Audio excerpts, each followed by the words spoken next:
Advocate Soman, കേന്ദ്ര ഭരണകക്ഷിയുടെ പ്രതിനിധി എന്ന നിലയ്ക്ക് താങ്കളിൽ നിന്ന് ആരംഭിക്കാനാണ് ഞാൻ ആഗ്രഹിക്കുന്നത്.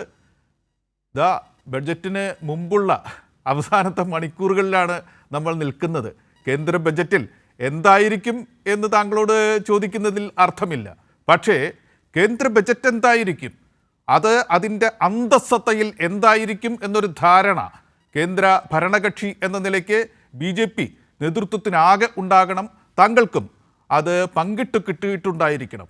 ഇന്ത്യൻ ജനത കേന്ദ്ര ബജറ്റിൽ നിന്ന് എന്താണ് നേടാൻ പോകുന്നത്, എന്തായിരിക്കും കേന്ദ്ര ബജറ്റിൻ്റെ സാരസത്ത? അഡ്വക്കേറ്റ് കെ സോമൻ, താങ്കളുടെ വാക്കുകളിലൂടെ ജനങ്ങൾ അറിയട്ടെ. എനിക്ക് ആദ്യം ഒരു തിരുത്തുള്ളത്, ഞാൻ അഭിഭാഷകനല്ല എന്നുള്ളത് അങ്ങയോട് ആദ്യമേ സൂചിപ്പിച്ചു. ക്ഷമിക്കണേ, എഴുതി കിട്ടിയത് അങ്ങനെയാണ്, ഞാൻ അതങ്ങനെ പറഞ്ഞുപോയി, ക്ഷമിക്കുക. അഭിഭാഷകന്മാർ മറ്റു പാനലിസ്റ്റുകൾ ഉള്ളത് കൊണ്ട് കൂടെ കൂട്ടിപ്പറഞ്ഞതാണ്. അല്ല, കൂട്ടിപ്പറഞ്ഞതല്ല, ഞാൻ കൂട്ടിപ്പറഞ്ഞതല്ല, എനിക്ക് എഴുതി കിട്ടിയത് അങ്ങനെയാണ്. തെറ്റിയതിൽ ക്ഷമ ചോദിക്കുന്നു. തീർച്ചയായിട്ടും. നമുക്ക് ഏതായാലും നമ്മുടെ രാജ്യം വളരെ പ്രതീക്ഷയോട് കാണുന്ന ഒരു ബഡ്ജറ്റാണിത്. ഈ ബഡ്ജറ്റില് തെരഞ്ഞെടുപ്പുകളുടെ ഒരു അന്തരീക്ഷമില്ലാത്ത ബഡ്ജറ്റാണ്. കഴിഞ്ഞ തവണത്തെ കേന്ദ്ര ബഡ്ജറ്റ് ശ്രീമതി നിർമ്മല സീതാരാമൻ ഇടക്കാല ബഡ്ജറ്റായി അവതരിപ്പിക്കുന്ന സമയത്ത് നമ്മുടെ രാജ്യം തെരഞ്ഞെടുപ്പിന്റെ നിഴലിലായിരുന്നു എന്നുള്ളത് നമുക്ക് എല്ലാവർക്കും അറിയാം. എന്നാൽ ഈ തവണ വരാൻ പോകുന്നത് ഒരു തെരഞ്ഞെടുപ്പിന്റെ കാലമല്ല. എന്നാൽ ബീഹാർ തെരഞ്ഞെടുപ്പ് വരുന്നുണ്ടെന്നുള്ളത് ഞാൻ മറക്കുന്നുമില്ല. ദില്ലി തെരഞ്ഞെടുപ്പ് തീർച്ചയായിട്ടും നമ്മുടെ രാജ്യം ഒരു സാമ്പത്തിക വളർച്ച കൈവരിക്കുന്ന കാലത്തൂടെ കടന്നു പോകുന്നു എന്നുള്ളത് നമ്മളെല്ലാവർക്കും ബോധ്യമുള്ളൊരു കാര്യമാണ്. ലോക സമ്പദ് വ്യവസ്ഥ വല്ലാണ്ട് മുടന്തുമ്പോഴും കോവിഡിന്റെയും പ്രതികൂല സാഹചര്യത്തിന്റെയും പശ്ചാത്തലത്തിലും നമ്മുടെ രാജ്യത്തിന്റെ സമ്പദ് വ്യവസ്ഥ വളർച്ച കൈവരിക്കുന്നു എന്നുള്ളത് തർക്കമറ്റ ഒരു കാര്യമാണ്. ഈ സാമ്പത്തിക വളർച്ചയിൽ രാജ്യം മുന്നേറുന്ന സന്ദർഭത്തിൽ ഈ സർക്കാർ ലക്ഷ്യം വെക്കുന്നത് മൂന്നാമത് സാമ്പത്തിക ശക്തിയായി നമ്മുടെ സമ്പദ് വ്യവസ്ഥയെ ഉയർത്തിക്കൊണ്ടുവരിക എന്നുള്ള നിലയിലാണ്.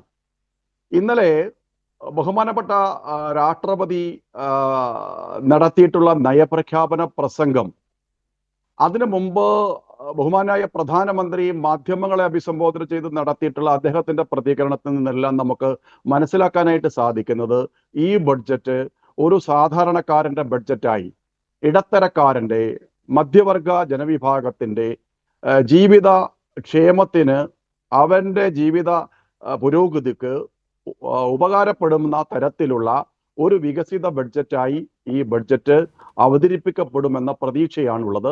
നമുക്ക് ഏതായാലും കുറച്ച് സമയം കൂടി കാത്തിരിക്കേണ്ടതുണ്ട്. ഈ സന്ദർഭത്തിൽ കേരളത്തെ കുറിച്ച് നമ്മൾ ചർച്ച ചെയ്യുമ്പോൾ നമ്മളിവിടെ കേരളത്തിലേക്ക് വരാം, നമുക്ക് വലിയ ആവശ്യങ്ങൾ കേരളത്തിലേക്ക് വരാം. കേരളം ഒരു ഘട്ടമായിട്ട് തന്നെ എടുക്കേണ്ടതുണ്ട്. ആദ്യം കേന്ദ്ര ബജറ്റിന്റെ ദേശീയ ഊന്നൽ തന്നെ ഒരു രാഷ്ട്രം എന്ന നിലയ്ക്ക് എൻ്റെ ചോദ്യവും അതായിരുന്നു, ഇന്ത്യ എന്ത് പ്രതീക്ഷിക്കണം, ഇന്ത്യക്ക് എന്ത് കൊടുക്കും? അവിടെ നിന്ന് നമുക്ക് തുടങ്ങാം, കേരളത്തിലേക്ക് വരാം.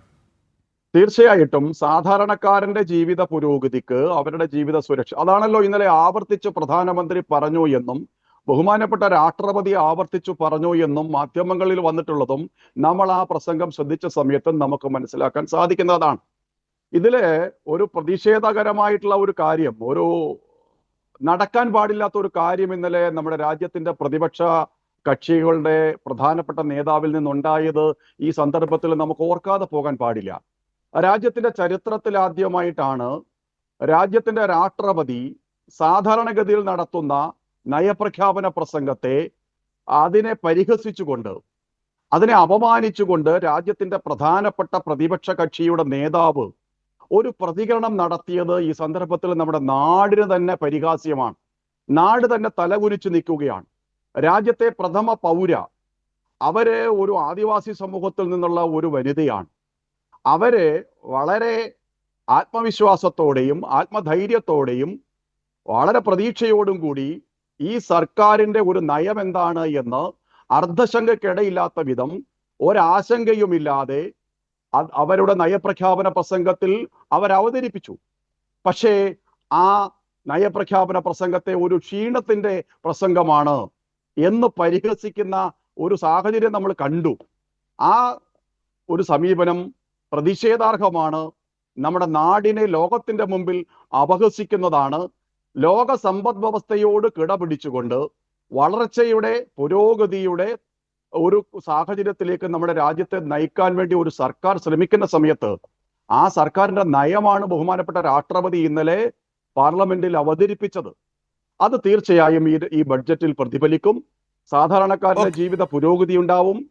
നമ്മുടെ രാജ്യത്തിന്റെ അടിസ്ഥാന വികസന പ്രക്രിയ വലിയ പ്രതീക്ഷയോടെ മുന്നേറും എന്ന് തന്നെയാണ് എന്റെ വിശ്വാസം. ഒരു ആമുഖവാക്യങ്ങൾ എന്ന നിലയ്ക്ക് ഇത് ധാരാളമാണ് സോമൻജി.